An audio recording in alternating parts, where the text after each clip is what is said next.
luister, dan hoor ek dit. Maatjies, kan julle dit hoor?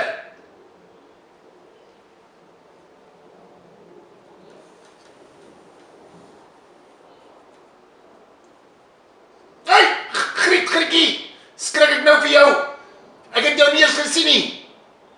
Hoi, Boetie, wat maak jy? Ek soek so 'n bietjie.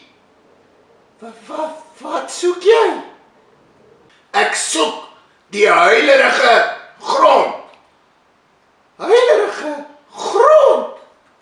Ja, ek het gehoor die dominee gaan praat oor huilerige grond. Nou soek ek dit om te sien of ek dit nie kan troos nie. Maar wag, shh. Dan luister jy saam met my of jy dit kan hoor.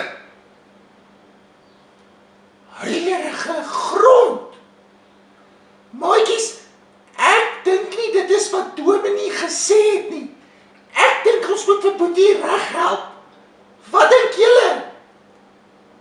Boetie, ek dink nie dit is heilige grond nie. Is ja. Het die dominee nie dalk gesê heilige grond nie?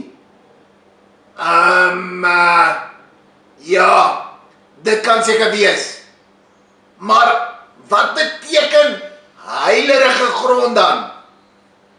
Nee man, heilige grond.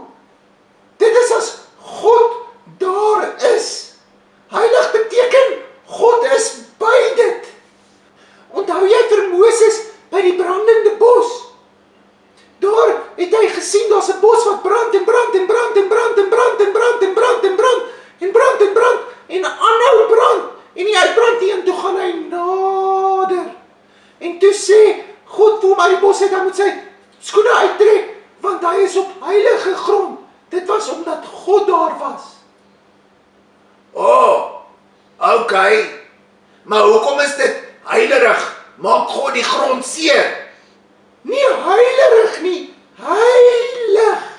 Heilig beteken dit behoort aan God. Dit is syne. Okay, nou verstaan ek so 'n bietjie beter.